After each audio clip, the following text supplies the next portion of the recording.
Bienvenue sur Sonodara. Comme je vous avais promis, aujourd'hui je vais démarrer donc des vidéos sur Python.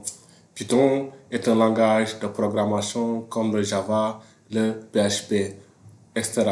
Donc Python fait partie l'un des langages de programmation les plus utilisés actuellement dans le monde de l'informatique.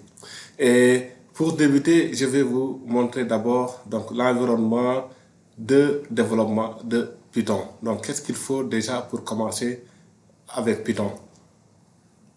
Le développement, pour installer mon environnement de développement, déjà, soit je vais sur Google, je tape Python.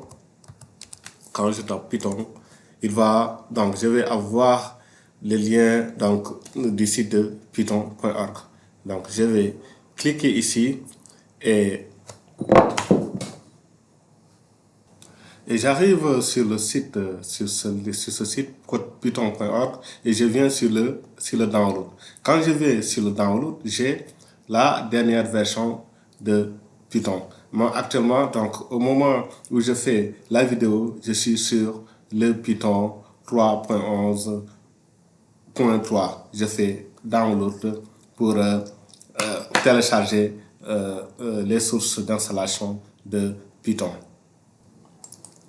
Donc, une fois le téléchargement terminé, je vais aller pour installer mon Python. Moi, donc, il m'a mis dans le répertoire téléchargement. Donc, je vous rappelle, moi, j'utilise Windows. En particulier, c'est du Windows 10. Ici, j'ai donc le Python 3.11.3 qu'il m'a téléchargé dans le répertoire de téléchargement et je vais installer, exécuter ça pour installer mon logiciel. Et je fais un double clic. Donc moi je suis sur Windows. Ceux qui utilisent Linux, peut-être je vais revenir avec un autre tuto pour ça. Donc ici je fais l'installation. Donc installe Python 3.11.13. Donc point 3 du moins. Après ici il y a Install Now, Customize Installation. Moi, je viens ici dans Install Now. Donc, je prends ici par le premier qu'il y a. Et puis, il faut avoir des droits d'administrateur pour installer. Donc, ici, je clique ici. Donc, je fais oui pour installer. Il va commencer à faire l'installation. Donc, quand c'est terminé, il va mettre Setup was successful. Donc, je mets Close pour fermer. Et pour voir où ton installation, tes fichiers, donc l'installation est faite, ici, moi, c'est dans ces utilisateurs. Là, c'est mon autre utilisateur. Il faut dans appdata, local programme, Python. Ça, c'est la version de Python qui est installée, qui est Python 3.11. Une fois donc, ton Python est installé, il faut installer l'environnement de développement. Donc pour l'environnement de développement, moi j'utilise ce qu'on appelle les idées. J'utilise soit Visual Studio Code ou bien j'utilise un logiciel qui s'appelle Anaconda. Donc je vais vous montrer comment ça se passe. Donc, ici sur le navigateur, donc toujours je vais sur une page Google, je tape par exemple pour Visual Studio Code. Donc, ici j'ai Visual Studio Code, donc je fais un download pour télécharger. Donc moi il y a plusieurs versions de Visual Studio. Pour Windows, ça c'est pour Linux, ça c'est pour Mac. Moi je vais utiliser Visual Studio pour du Windows. Donc ici il me donne l'installeur pour 64 bits, x86 ou AMD, ARM 64. Donc moi, je vais utiliser pour le 64. Donc ici, je vais donc télécharger cette version. Voilà. Le téléchargement, j'ai eu l'exécutable qui est là dans téléchargement et je vais cliquer sur le VS Code Setup donc x64 1.70. Moi j'ai un processeur 64 bits. En général, donc actuellement, c'est les processeurs les plus courants dans le monde Windows. Donc je vais double-cliquer ici pour pouvoir installer le Visual Studio Code. Donc je vais cliquer sur oui pour entamer l'installation.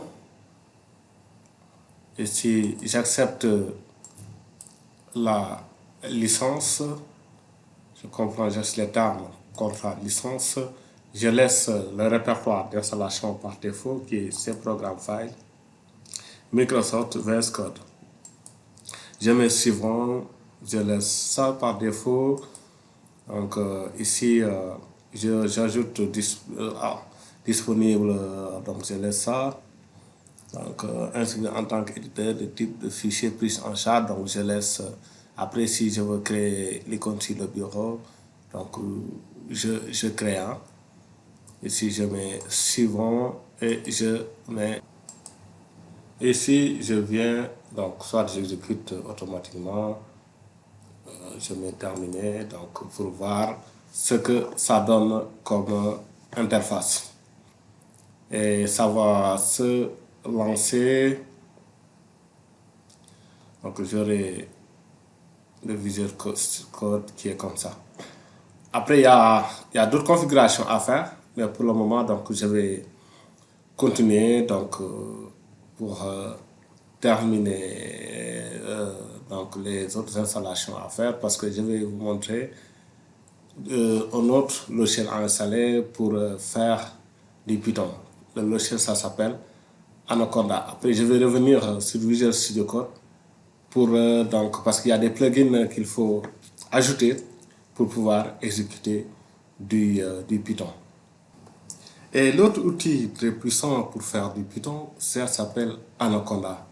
Anaconda, c'est un outil qui regroupe aussi un ensemble d'outils pour exécuter du Python. Ce qu'ils veulent faire, par exemple, du Python avec tout ce qui est donc analyse de données, tout ça. Donc tout ça, ils peuvent l'utiliser. C'est très puissant. Il y a beaucoup d'outils puissants. Donc pour ça, donc je fais comme sur Google, j'appelle Anaconda Python. Donc il me donne le lien de téléchargement. Je clique sur le lien pour pouvoir télécharger le logiciel. Donc sur le lien de téléchargement, j'ai ce lien, c'est download pour get installer. Donc ici, c'est pour télécharger. Donc on voit que le téléchargement est terminé. Donc il m'a téléchargé donc l'installation, donc l'exé d'installation d'Anaconda qui est ici. Donc et je vais double-cliquer ici pour pouvoir faire l'installation de Anaconda.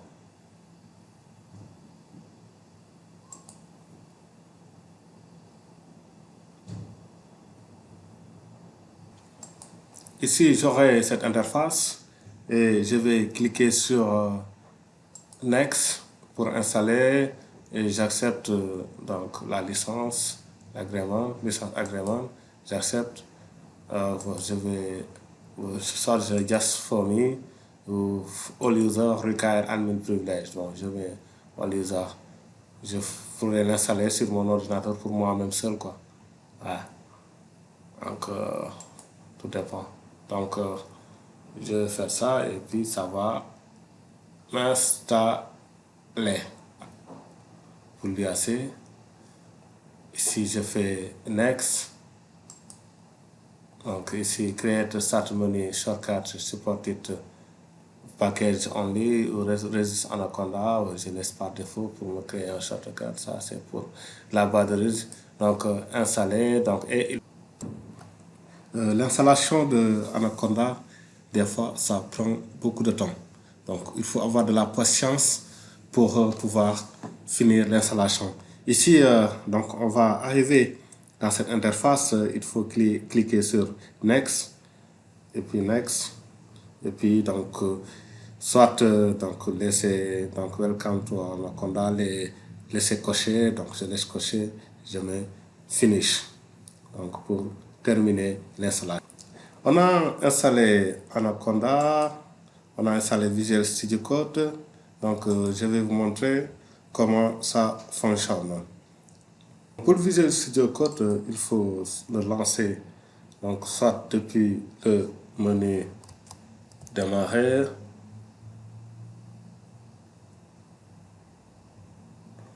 Ici, on a Visual Studio Code. Et quand il est lancé, il est comme ça. Donc, pour pouvoir utiliser Python sur Visual Studio Code, il faut ajouter l'extension Python. Et comment ajouter l'extension Python? Il faut venir vers ici, extension. Quand on clique sur extension, donc il faut taper ici Python. Et là, on a donc ici un Python, donc extension pour Visual, donc ici Python extension. Donc ici, on clique ici pour l'installer. Donc ici, Popular Visual Studio Code extension for Python. Donc on met installer. Donc pour installer donc l'extension Python pour le Visual Studio Code. Donc ici, on a fini d'installer l'extension. Et comment faire pour tester notre programme Python? On crée un petit programme pour tester. Donc ici, pour créer un petit programme, je vais créer donc un new file. Je peux l'appeler main.py. Les fichiers Python sont d'extension py. Donc, je vais y revenir. C'est seulement donc, pour permettre donc, de voir comment ça fonctionne. Donc, je vais le mettre dans un répertoire donné. Ici, je vais venir, donc, soit, je le mets quelque part. Mais de toute façon, ça, on va y revenir. On va y revenir pour montrer donc, comment créer donc, un répertoire où je mets donc, mes fichiers Python, tout ça. Et là, pour tester, par exemple, je mets un print. Donc ici, donc, mon premier exemple, par exemple, mon premier exemple de Python. Donc, je fais ça et pour tester, donc ici, j'ai pas bien mis cela, donc là. Et pour tester, je viens ici dans donc ici, et je mets, je quitte ça.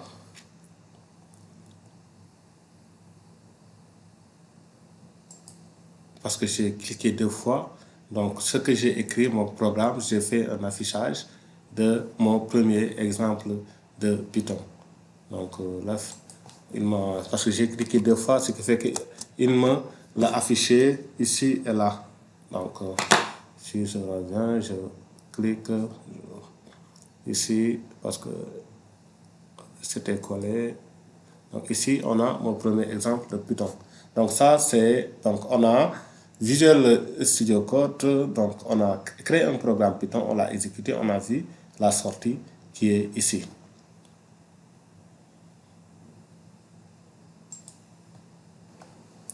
Et pour Anaconda, comment ça marche? Donc, je viens donc dans le menu démarrer et je vais lancer Anaconda Navigateur. Donc, ça prend un peu de temps pour charger. Donc, dans Anaconda, il y a pas mal d'outils, vous allez le voir.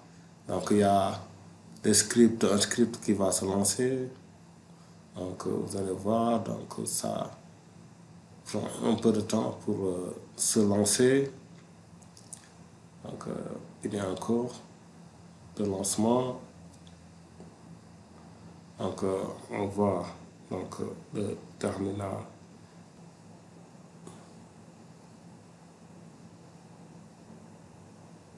Et là, on voit l'interface qui nous affiche Anaconda. Ce qui est intéressant à Anaconda, c'est pas mal d'outils. Il regroupe pas mal d'outils. Donc ici, il y a tous ces outils. Ici, il y a VS Code même qui est dans Anaconda, qu'on utilise pour faire du Python. Il y a d'autres, par exemple, ici, on peut exécuter du PowerShell. Il y a, il y a d'autres. Par exemple, le PyCharm, ça, c'est un outil pour exécuter aussi du Python. Donc, il y a beaucoup d'outils. Mais moi, l'outil qui m'intéresse ici dans Anaconda, c'est le Jupyter Notebook. Et pour l'utiliser, il faut faire launch pour lancer le Jupyter Notebook. Donc, c'est à travers ce Jupyter Notebook que je vais exécuter donc, mes scripts Python. Et l'intérêt de Jupyter Notebook, c'est un outil très puissant. Par exemple, il y a presque une grande partie des librairies Python qui sont déjà installées automatiquement. C'est-à-dire quand on utilise Jupyter Notebook, on n'a pas besoin donc d'installer d'autres bibliothèques pour ceux qui font du Python en mode avancé. Donc moi, je vais le lancer avec un navigateur.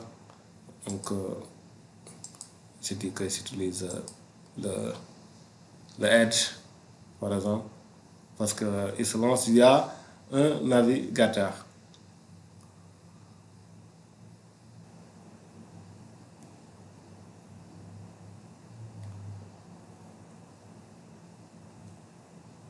Donc, quand on regarde, j'aurai l'interface qui est là, il se lance dans un localhost 88-83. Et là, ici, je peux, pour créer ici, donc je viens ici dans New, je fais New Python kernel 3, hein, Python 3 pkernel.